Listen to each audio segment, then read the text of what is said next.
Então, boa noite. Hoje nós estamos aqui com uma convidada especial, a doutora Aline Koch.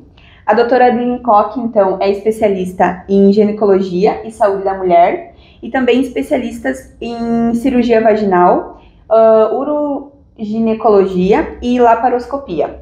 Bom, o nosso tema do nosso assunto é inflamação do colo do útero. Trouxemos, então, uma especialista nesse assunto para tratar conosco algumas questões bem pertinentes das mulheres. Bom, doutora Aline, seja bem-vinda. Agradecemos muito a sua presença por disponibilizar esse tempo para conosco. E começando, então, o nosso assunto, nós gostaríamos de fazer duas perguntas-chave, né? O que é a inflamação do colo do útero e quais os primeiros sintomas que a mulher apresenta, então? Então, quero agradecer o convite e como vocês já me apresentaram, eu sou médica ginecologista aqui na cidade e a gente vai conversar então sobre a inflamação no colo uterino. O que é uma inflamação no colo uterino? Tá? Muitas vezes uma inflamação, uma infecção, a gente na verdade chama ela de cervicite, né? Ela pode ser aguda, mas também pode ser uma cervicite crônica, uma inflamação crônica. Às vezes, as pacientes que apresentam uma inflamação crônica, elas têm poucos sintomas. Elas acabam tendo um corrimento, uma leucorreia,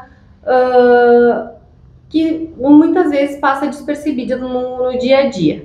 Mas aquelas pacientes com sintomas mais agudos, normalmente elas têm uma leucorreia, que dá sintomas como dor, ardência, odor, e isso a gente consegue visualizar muitas vezes fazendo o exame ginecológico simples, especular, né, na coleta mesmo do pré-câncer do colo de útero. Então, o primeiro sintoma seria mesmo o corrimento e a dor, né? Normalmente, o sintoma mais comum é o corrimento, é a leucorreia, né? E quando que esse corrimento, doutora, ele é preocupante? Porque o corrimento, como a gente já estudou na matéria de citologia, ele acaba tendo em todas as patologias femininas, né? Quando que esse corrimento ele é mais preocupante, que a mulher realmente tem que ir até o ginecologista para uma consulta mais a fundo? Quanto ao corrimento, quanto à leucorreia, tem aquelas situações que é fisiológica, né? Que normalmente é uma secreção clarinha, que pré-menstrual, pós-menstruação, no meio do ciclo ela acontece, ela é bem pontual. Mas aquele corrimento que vem persistindo, que a paciente sente dor, que tem cheiro, que causa muitas vezes sangramento na hora da relação, esse tipo de corrimento deve ser avaliado pelo especialista. Bom, então a gente sabe que o diagnóstico precoce, né, ele é muito importante para ter um bom resultado clínico, né? Dito isso, então, qual é a importância do exame preventivo na detecção de alterações no colo do útero? Então, o pré-câncer do colo do útero ele deve ser realizado a partir dos 25 anos de idade. Pode ser realizado antes, se a paciente tem alguma queixa, em situações pontuais. Ele pode ser coletado antes, mas em média, a Organização Mundial da Saúde preconiza a partir dos 25 anos de idade aos 70, 75 anos de idade, tá? Normalmente em pacientes com vida sexual ativa, tá? Ele é um exame muito importante, deve ser feito anualmente e ele, como eu disse, ele é o pré-câncer do colo do útero, ele é o Papa Nicolau, ele é o citológico do colo uterino. Essa questão é bem debatida também, né? Porque as mulheres normalmente começam a relação mais cedo do que os 25 anos de idade, né? Então ela já pode estar com uma lesão, né? E quando for fazer com 25 anos já está mais agravado, né? Então, é importante que essa paciente, no momento que ela tem vida sexual ativa, fazer consulta anual com o ginecologista e o especialista vai perguntar em relação a algum corrimento, alguma situação que não está normal. Aí pode ser feito, como eu falei antes, né, fazer antes dos 25 anos de idade.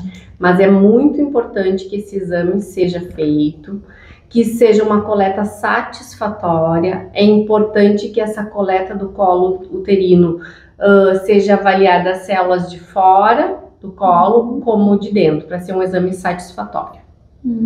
E quais são os principais fatores de risco para inflamações e alterações no colo do útero? Então, na verdade, fatores de risco, né? Normalmente são pacientes que têm vida sexual ativa, às vezes com mais de um parceiro, né? Pacientes que não fazem a sua revisão anual acaba sendo um fator de risco, né?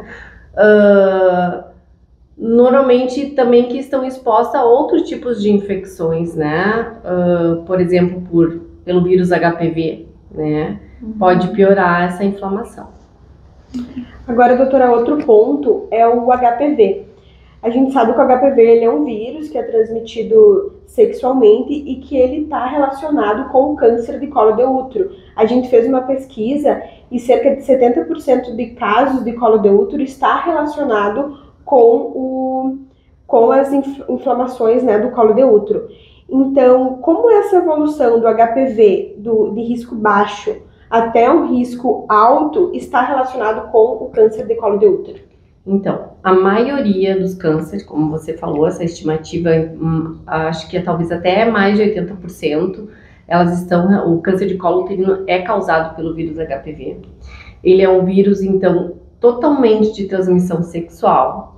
Tem alguns tipos de baixo e alto risco, né? Mesmo os de baixo risco, dependendo a paciente que talvez tenha uma outra comorbidade, tem um risco de desenvolver câncer de colo uterino, tá? Mas a gente sempre se preocupa a preocupação maior é quando a paciente tem o exame positivo, né? Que é a captura híbrida, que a gente pode coletar, é a mesma coleta do preventivo, a gente já pode avaliar a captura híbrida que vai mostrar todos os tipos de HPV. A gente tem mais de 100 tipos, tá?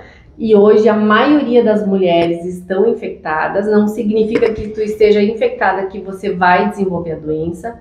Por isso que é importante você fazer o controle anual do preventivo.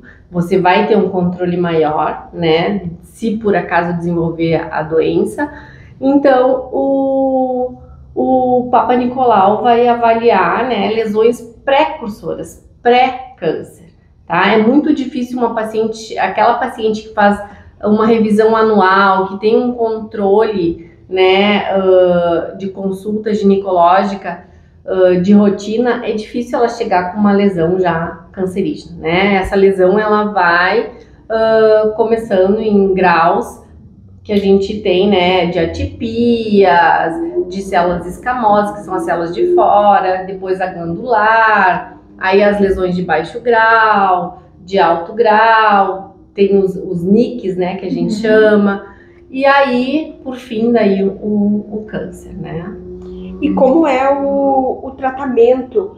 Ele é só com medicamento ou tem alguma terapia, assim, um tratamento mais específico para quando tem essas inflamações do colo de útero? Então, depende do tipo de inflamação, né? Você pode ter um corrimento com uma bactéria, por exemplo, causando uma vaginose bacteriana, aí você vai tratar a paciente com medicação oral, tópica, cremes, né? E claro, vai fazer um controle dessa paciente para ver se foi feito o tratamento correto.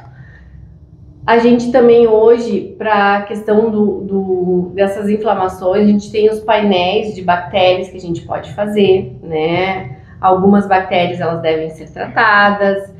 E da questão de lesões de colo uterino causada pelo vírus HPV, aí tem alguns tratamentos que é acompanhamento, outros tratamentos que é cauterização, outros que é cirurgia, em lesões cancerígenas que já estão mais avançadas, aí entra as cirurgias mais ampliadas, as quimioterapias, radioterapia, a braquiterapia.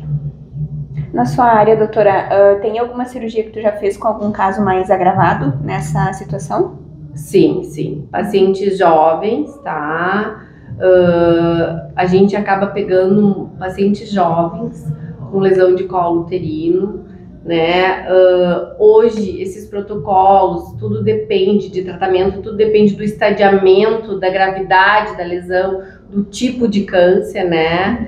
Mas, claro que em função da modernidade desses tratamentos, a gente acaba, pacientes jovens, optando por evitar procedimentos mais agressivos, tipo retirada de útero em pacientes que não têm filhos. Então, assim, tudo depende do tipo de lesão, né?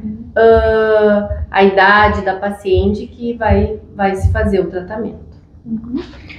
Bom, eu gostaria que você falasse um pouquinho para nós sobre cuidados e prevenções que as mulheres deveriam ter para manter a saúde do colo do útero, em exceção, é claro, do preventivo, né, de realizar o exame anualmente.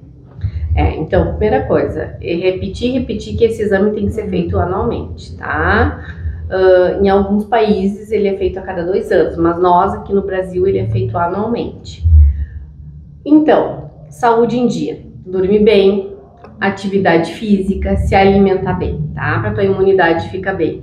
Inclusive tem algumas lesões de colo uterino de baixo grau que a gente trata cuidando da imunidade da paciente, tá? Mas a melhor maneira de prevenir, né, para não pegar o vírus HPV é o uso de preservativo, tá? E a gente sabe que a gente tem muitos tipos, tem preservativo feminino, os mais usados são os masculinos, até por questão de preço também, e a disponibilidade se torna mais adequado na situação da relação sexual para colocar. Então, assim, a melhor maneira de prevenir as lesões por HPV é o uso de preservativos.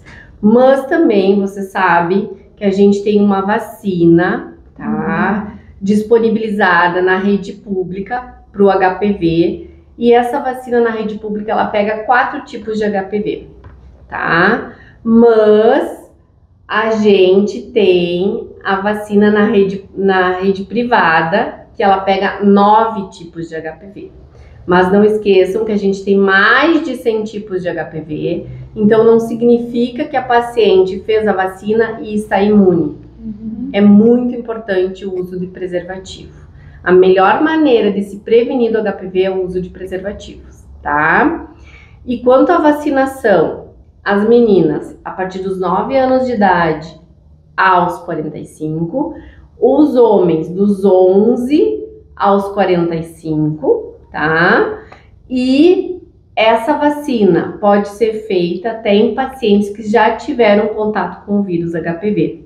E inclusive pacientes que tiveram lesões leves, que não seja o câncer, tem indicação de fazer a vacina para reduzir o risco de recidiva dessas lesões. Esses 9 tipos, eles são os mais comuns, mais frequentes. Os mais comuns. No caso mais da privada. Da privada. E na rede pública, pega o 6 e o 11, que são as lesões que causam as verrugas genitais, tá? E o 16 e o 18, que são de alto risco para o câncer de colo uterino.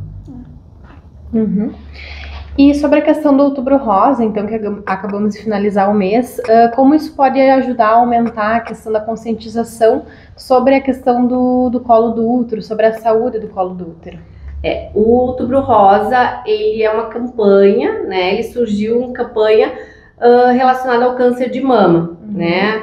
Mas a gente que trabalha, né, com a saúde da mulher, a gente acaba, né, também falando, e no nosso dia a dia de consulta, além da questão de mama, a gente fala também do câncer de colo uterino. Inclusive nas palestras que a gente faz no mês de outubro, é um mês super cheio de palestras. Seria um mês para lembrar, né, aquela paciente, esse ano eu não fiz o meu exame, né, ginecológico, meu exame de mama, meu preventivo, tá? Tem que priorizar, assim, exames de mama e preventivo anualmente. Desculpa. A partir do momento que começou a ter o Outubro Rosa, doutora, teve um índice maior de procura, que começou a se inserir a parte ginecológica também, ou percebe-se que não muito? Assim, não posso dizer que aumenta a questão de consultas, né? Mas assim, que as pacientes lembram que tem que vir, daqui a pouco elas não vêm no mês de outubro, mas que lembram que tem que fazer a revisão, que não fizeram. Outra coisa, o ano passa muito rápido. Eu digo para as pessoas, não esperem chegar o outubro. Sempre marquem suas revisões para o mês do aniversário de vocês. Que é para lembrar, olha, agora é mesmo meu aniversário, eu preciso fazer minha... Eu sempre digo que outubro é o mês do aniversário, né? É o mês da revisão ginecológica.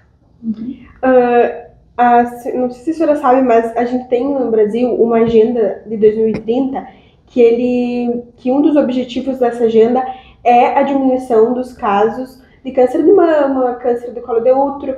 E como a senhora vê essa expectativa? A senhora acha que de um tempo para cá os números só aumentaram, os casos só aumentaram? Ou a senhora acha que tem tido um número mais baixo desses casos? Infelizmente, tá, os casos não diminuíram, né? Não sei se está relacionado ao dia a dia, a nossa rotina muito atarefada, e acaba isso, a gente acaba não priorizando isso na vida da gente, tá? Mas é muito importante isso. E eu quero contar para vocês que hoje, no Brasil, a cada hora morre uma mulher de câncer de colo uterino. No Brasil. Então o índice é muito alto aí. Bem alto mesmo.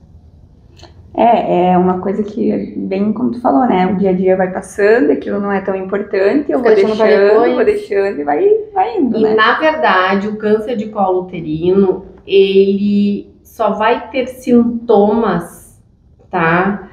No momento que tiver uma fase mais agressiva. Mas assim, ó, sempre fiquem ligados em relação... A gente se conhece, né? A gente sabe como é que é a nossa secreção no dia a dia. A gente sabe como é que quando que a gente vai estar sangrando no período menstrual.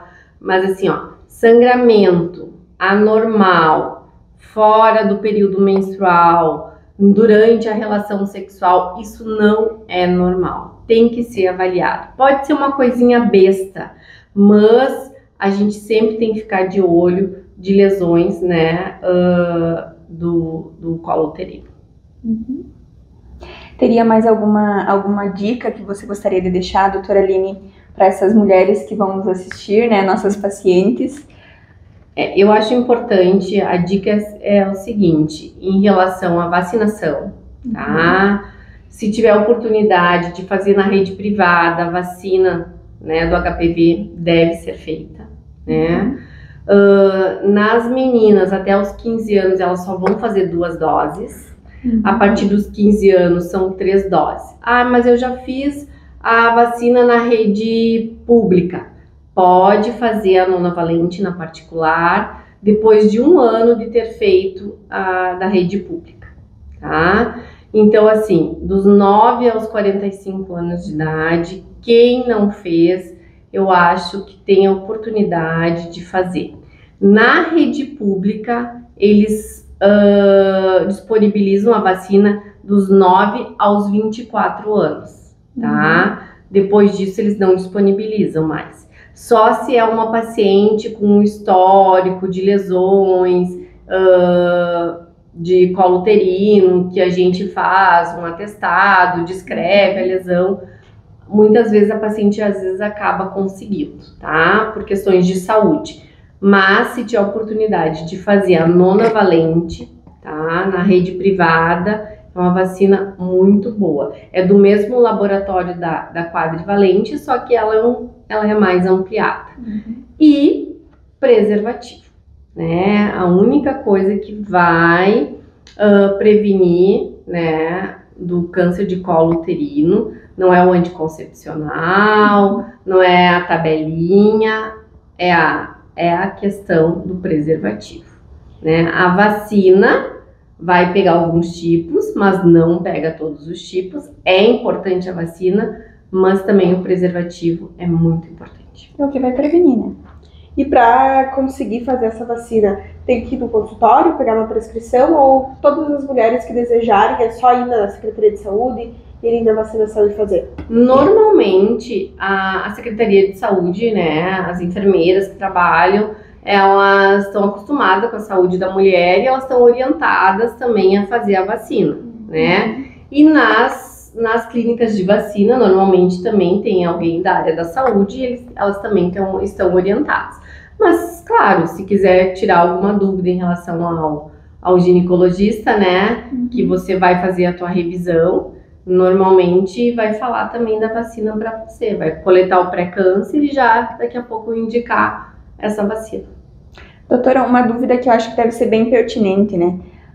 Não me lembro se eu fiz a vacina, né, ali no início ou, enfim, a partir dos 9 anos.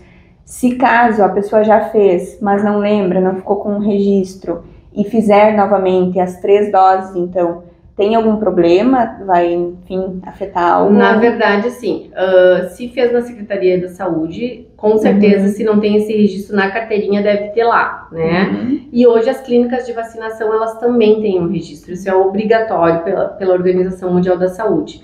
Mas, assim, fez a vacina há 2 anos atrás e não lembrou. Há 5 anos atrás, não lembrou. Há 10 anos atrás. Quiser fazer agora, não tem problema, tá? Não tem problema. Não pode fazer num período de 1 ano 2 vezes. Certo. Então, meninas, eu acho que estão sanadas nossas dúvidas, né? Para nossos pacientes também que vão nos assistir.